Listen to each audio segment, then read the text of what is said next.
നമസ്കാരം. Spiritual anatomy സെഷനിലേക്ക് എല്ലാവർക്കും സ്വാഗതം. നമുക്ക് ആദ്യം മെഡിറ്റേഷൻ ചെയ്യാം.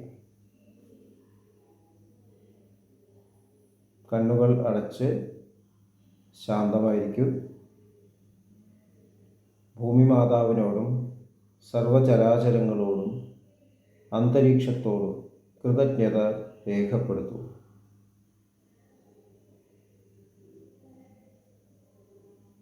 ഭൂമി മാതാവിൽ നിന്നുമുള്ള ഹീലിംഗ് എനർജി കാലുകളിലൂടെ പ്രവേശിച്ച് ശരീരം മുഴുവൻ വ്യാപിക്കുന്നതായും ശരീരത്തിലെ എല്ലാ ഭാഗങ്ങളെയും എല്ലാ കോശങ്ങളെയും റിലാക്സ് ചെയ്യാൻ സഹായിക്കുന്നതായും അനുഭവിക്കും.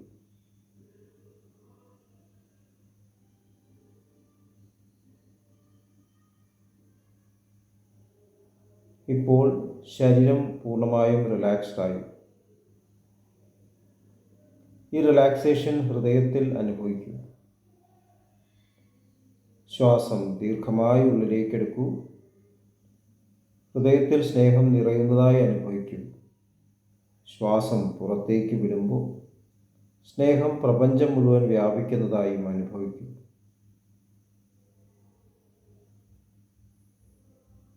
ഹൃദയത്തിൽ കുടികൊള്ളുന്ന സ്നേഹത്തിൻ്റെ സ്രോതസ്സിൽ നിന്നും ഉദ്ഭവിക്കുന്ന ദിവ്യപ്രകാശം മനസ്സിനെ ആകർഷിക്കുന്നതായി അനുഭവിക്കൂ. ആ ദിവ്യപ്രകാശത്തിൽ ധ്യാനം ആരംഭിക്കൂ. മനസ്സിൽ ചിന്തകൾ വരുന്നുണ്ടെങ്കിൽ മൃദുവായി അവയെ അവഗണിക്കുക. ദിവ്യപ്രകാശത്തിൽ ധ്യാനം തുടരുക. Please start meditation.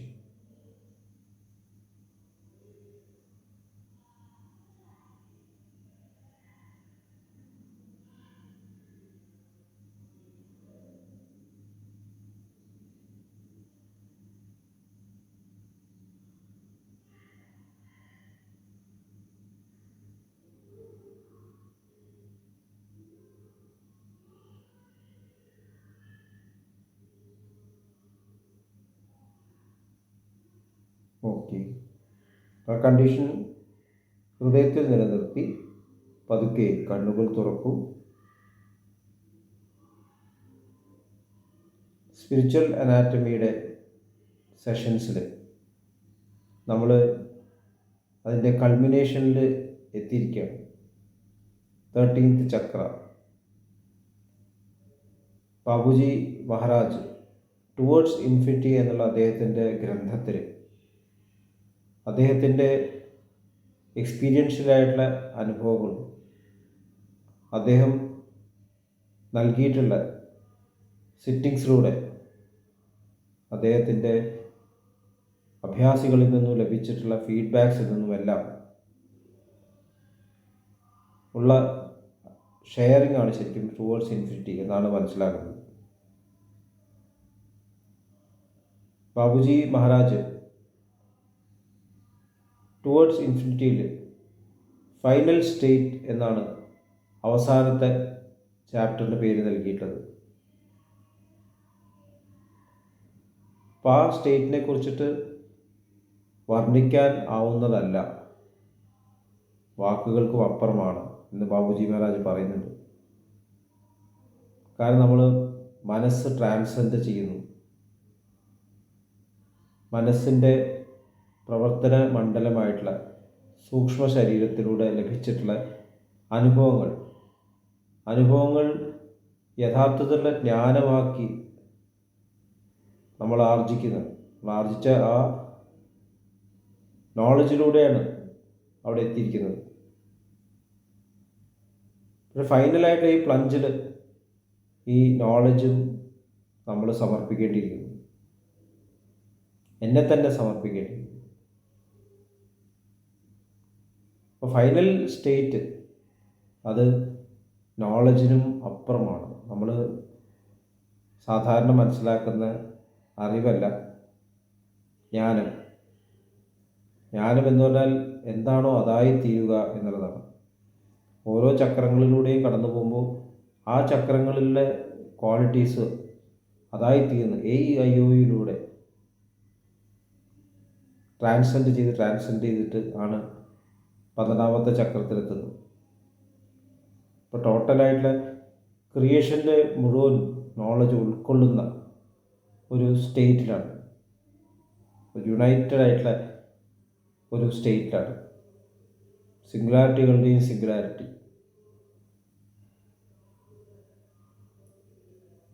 പ്രഭുപദം എന്നൊക്കെ ബാബുജി മഹാരാജ് വിവരിക്കുന്നത്. പ്രഭുപദം നമ്മൾ മറികടക്കുകയാണ്. ഭഗവത്ഗീതയിൽ ഭഗവാൻ ശ്രീകൃഷ്ണൻ ക്ഷേത്രജ്ഞൻ എന്നുള്ള പദം ഉപയോഗിക്കുന്നു. അതിനുശേഷം അതും ട്രാൻസെൻഡ് ചെയ്യുമ്പോഴാണ് അക്ഷരം ബ്രഹ്മപരമം എന്ന് ഭഗവാൻ പറയുന്നു. അധിയജ്ഞൻ എന്നുള്ള ഒരു പദം ഉപയോഗിക്കുന്നത്. അധിയജ്ഞൻ, അധിദൈവം, അതിഭൂതം, എല്ലാ യജ്ഞങ്ങളെയും സ്വീകരിക്കുന്ന അധിയജ്ഞൻ. അപ്പോൾ ക്ഷേത്രജ്ഞൻ എന്നുള്ള സ്റ്റേറ്റ് മറികടന്നിട്ടാണ് അധിയജ്ഞൻ. അപ്പോൾ അധിയജ്ഞൻ എന്നുള്ള ആ സ്റ്റേറ്റും അതും മറികടക്കുന്നു. കാരണം ഇവിടെ നിന്ന് ലഭിക്കുന്ന എല്ലാ അറിവുകളും സമർപ്പിക്കുകയാണ്. ഇപ്പോൾ ബാബുജി മഹാരാജ് ജ്ഞാനഹീനത എന്ന് പറയുന്നത്, നോളജ് ലെസ്നെസ്, അവസാനം ജ്ഞാനഹീനത തന്നെ കൈവിടുന്നു. നോളജും നോളജ് ഇല്ലാത്ത അവസ്ഥയും, സത്യവും അസത്യവും, അദ്വൈതവും ദ്വൈതവും, അറിവും അറിവില്ലായ്മയും, തമസ്സും വെളിച്ചവും, അന്ധകാരവും വെളിച്ചവും രണ്ടും ട്രാൻസ്ലേറ്റ് ചെയ്യുന്നു. തം എന്നുള്ള സ്റ്റേറ്റിന് പേര് നൽകിയിരിക്കുന്നു. തം എന്ന് പറയുമ്പോൾ ബിയോണ്ട് ഡാർക്ക്നെസ് ആൻഡ് ലൈറ്റ്, എല്ലാ ദ്വന്ദ്ങ്ങളും മറികടന്നിരിക്കുന്നു. മനസ്സിൻ്റെ അപ്പുറമാണ് ഈശ്വരൻ. അപ്പോൾ ആദ്യത്തെ സ്റ്റേറ്റ്മെൻറ്റ് നോളജ് ലെസ്നെസ്സും അത് മറികടന്ന് നോളജ് ലെസ്നെസ്സും മറികടക്കുന്നു. പിന്നെ മനസ്സിൻ്റെയും അപ്പുറം ഭഗവാന്റെ കയ്യിലുള്ള ടൂളാണ് കോൺഷ്യസ്നസ് എന്ന് ബാബുജി മഹാരാജ് വിവരിക്കുന്നത്. അപ്പോൾ ആ ടൂൾ ഉപയോഗിക്കണോ ഉപയോഗിക്കണ്ടേ എന്നുള്ള തീരുമാനം കൂടി എത്തിച്ചേർന്നിട്ടുള്ള ഒരു സ്ഥലം എന്ന് മനസ്സിലാക്കാം. പിന്നെ വേറൊരു ടേം ബാബുജി മഹാരാജ് ഉപയോഗിക്കുന്നത് will power, special will, unfailing will. അതാണ് ആ ബ്രഹ്മഗതിയുടെ സ്വഭാവം എന്ന് പറയുന്നത്. ഒരിക്കലും തളരാത്ത ഇച്ഛാശക്തി. അപ്പോൾ നമ്മൾ തുടക്കത്തിൽ ഡിസ്കസ് ചെയ്തു ഇച്ഛാശക്തി എന്ന് പറഞ്ഞാൽ എന്താണെന്ന്. എല്ലാത്തിനെയും കൂട്ടിയോജിപ്പിച്ച് വെക്കുന്ന ആ കേന്ദ്രീകൃതമായിട്ടുള്ള അവസ്ഥയിൽ സ്നേഹത്തിൻ്റെ പ്രതീകമാണ് ഇച്ഛാശക്തി എന്നാണ് മനസ്സിലാക്കേണ്ടത്. അപ്പോൾ ആ സ്നേഹത്തിൻ്റെ പ്രതീകമായിട്ടുള്ള ഇച്ഛാശക്തി, പരിപൂർണ സ്നേഹം, അത് ട്രാൻസ്മിറ്റ് ചെയ്യാൻ ഉള്ള ഒരു സ്റ്റേറ്റ്, ഒരു തരത്തിലും കണ്ടീഷൻസ് ഇല്ലാത്ത ഒരു സ്റ്റേറ്റ്. ആചാര്യജി മഹാരാജ് ദാജിയോട് ഒരിക്കലും പ്രിസെപ്റ്റർ സെമിനാറിൽ കഴിഞ്ഞിട്ട് ആ സെമിനാർ അറ്റൻഡ് ചെയ്ത പ്രിസെപ്റ്റേഴ്സിനിടയിൽ ഏറ്റവും ഉയർന്ന അവസ്ഥ ആരുടെയാണെന്ന് ചോദിച്ചു. അപ്പോൾ ദാജി ഒരു സിസ്റ്റർ അഭ്യാസി ചൂണ്ടിക്കാണിച്ചു. എന്നിട്ട് പറഞ്ഞു അവരുടെ സ്നേഹം ഒരിക്കലും താഴത്തെ തലങ്ങളിലേക്ക് എത്തുന്നില്ല. ഭർത്താവിനെ സമീപിക്കുമ്പോഴും കൂടി ആ സ്നേഹം പരിശുദ്ധമാണ്, പ്യൂറാണ്, എല്ലായിടത്തും ഒരേപോലെ ഒഴുകുന്ന സ്നേഹം. അപ്പോൾ ചാരിജി മഹാരാജ് പറഞ്ഞു ദാറ്റ് ഇസ് ബ്രഹ്മഗതി എന്ന് പറഞ്ഞു. സ്നേഹം അനുസ്യൂതമായി ഒഴുകുന്ന ഒരു state. Babuji Maharaj whispers from the brighter world constant റിമംബറൻസിനും അങ്ങനെ ഒരു ഡെഫിനേഷൻ കൊടുത്തിട്ടുണ്ട്. മനസ്സിൻ്റെ റെസിസ്റ്റൻസ് ഇല്ലാതെ സ്നേഹം ഒഴുകുന്ന അവസ്ഥ. അപ്പം അത് എത്തിയിട്ടുള്ള സ്പെഷ്യൽ പേഴ്സണാലിറ്റി അതാണ് ബാബുജി മഹാരാജ്. ഓസ്മോസിസ് നിൽക്കുന്നു. അപ്പോൾ ബാബുജി മഹാരാജ് വേറൊരു കാര്യം കൂടിയും ഫൈനൽ സ്റ്റേറ്റ് പറയുന്നു, അങ്ങനെ ഒരു വ്യക്തിത്വം മാത്രമേ ഉണ്ടാവുള്ളൂ, രണ്ടാമതൊരാൾ അങ്ങനെ ഉണ്ടാവില്ല. അപ്പോൾ ഇതും നമ്മൾ മനസ്സിലാക്കേണ്ട കാര്യമാണ്. കാരണം മർജൻസിൽ എത്തിക്കഴിഞ്ഞാൽ എല്ലാവരും ഒന്ന് തന്നെയാണ്. അത് വിസ്പേഴ്സിൽ അതും പറയുന്നുണ്ട്, we are all as one. എല്ലാ മാസ്റ്റേഴ്സും ഒന്ന് തന്നെയാണ്. അവർ പല രീതിയിലും മെസ്സേജ് നൽകുന്നെങ്കിൽ അവർ ഡിഫറൻസ് ഇല്ല, ഒന്നാണ്. നമുക്ക് മനസ്സിലാക്കാൻ ഡിഫിക്കൽട്ടായിട്ട് കോൺസെപ്റ്റാണ്. പക്ഷേ മർജൻസ് ഉള്ള അവസ്ഥയിൽ അത് ഒന്ന് തന്നെയാണ്, ഡിഫറെൻ്റ് അല്ല, സെപ്പറേഷൻസ് ഇല്ല. അവിടെ ഒരു പേഴ്സണാലിറ്റി ഉണ്ട്, പേഴ്സണാലിറ്റി വിത്തൗട്ട് എ പേഴ്സണാലിറ്റി എന്ന് ബാബുജി മഹാരാജ് പരാമർശിക്കുന്നു. അത് ആ സ്റ്റേറ്റിൽ എല്ലാ ലിമിറ്റേഷൻസും മറികടന്നിരിക്കുന്നു എന്നും ബാബുജി മഹാരാജ് പറയുന്നു. ക്രിയേഷനും ഡിസല്യൂഷനുമുള്ള വിൽ അത് തൻ്റെ ഉള്ളിൽ നിലനിർത്തിയിട്ടാണ് ആ സ്പെഷ്യൽ പേഴ്സണാലിറ്റി നിലനിൽക്കുന്നത്. അദ്ദേഹത്തിൻ്റെ ആ പവർ ഓഫ് സജഷൻ അത്ര അപാരമാണ്. ഏറ്റവും ഹയ്യസ്റ്റ് തലത്തിലുള്ള പവർ ഓഫ് സജഷൻ, അഹംബോധം പരിപൂർണമായിട്ടും ഹ്യൂമിലിറ്റിയിൽ എത്തിച്ചേർന്നിട്ടുള്ള അവിടെ ഉണ്ട്, പ്രവർത്തിക്കാനൊരു ഐഡൻറ്റിറ്റി ഉണ്ട്. പക്ഷേ അത് ഒരു ട്രാൻസ്മിറ്റിംഗ് മീഡിയമാണ്. എപ്പോൾ ട്രാൻസ്മിറ്റ് ചെയ്യണം, എപ്പോൾ ട്രാൻസ്മിറ്റ് ചെയ്യണ്ട എന്നുള്ള ആ ഒരു തിരിച്ചറിവ് വളരെ സൂക്ഷ്മമായിട്ട് അതിനുണ്ടാവും.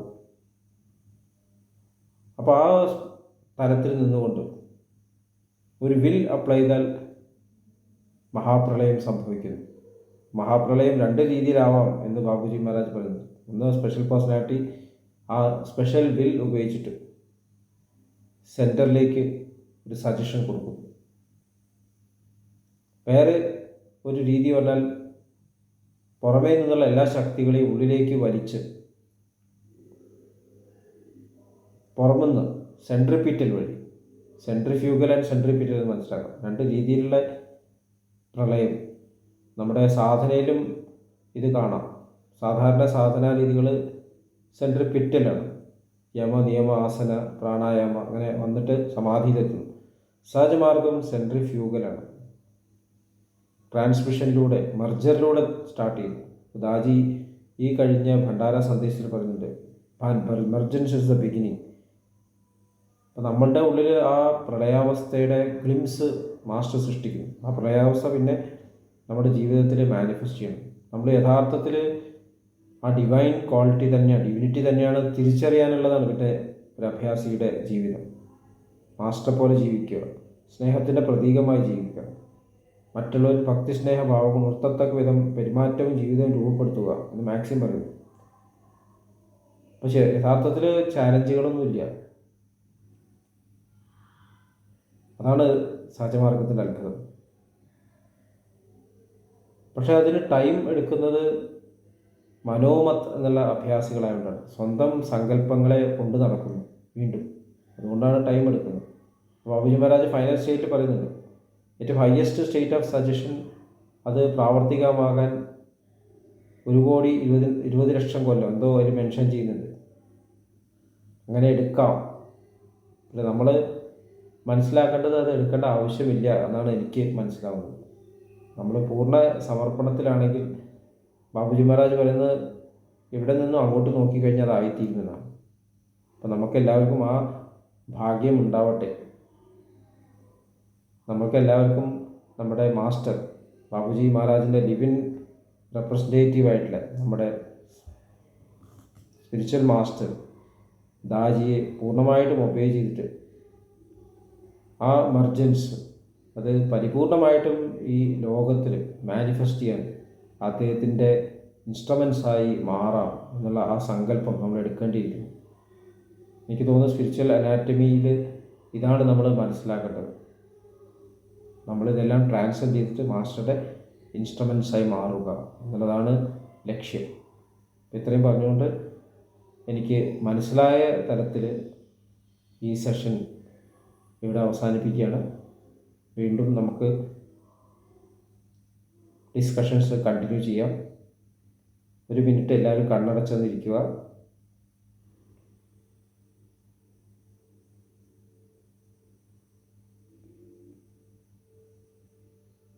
മാസ്റ്റർ അനുഗ്രഹിച്ച് നൽകിയിട്ടുള്ള നമുക്ക് നൽകിയിട്ടുള്ള ഈ ഒരു സ്റ്റേറ്റ്, മാസ്റ്റർ നമുക്ക് കാണിക്കുന്ന വിശ്വാസം അത് പരിപൂർണമായിട്ടും നമ്മൾ മാസ്റ്ററുടെ ഇൻസ്ട്രുമെൻറ്റ്സ് ആവാൻ വേണ്ടിയിട്ട് തിരിച്ചു നൽകും.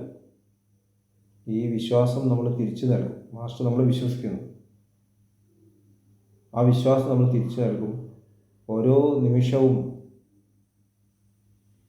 ആ സ്നേഹം റേഡിയേറ്റ് ചെയ്യുന്ന അദ്ദേഹത്തിൻ്റെ തന്നെ ഇൻസ്ട്രുമെൻസായി മാറും എന്നുള്ള ആ സങ്കല്പത്തോട് കൂടിയിട്ട് പതുക്കെ കണ്ണുകൾ തുറക്കൂ.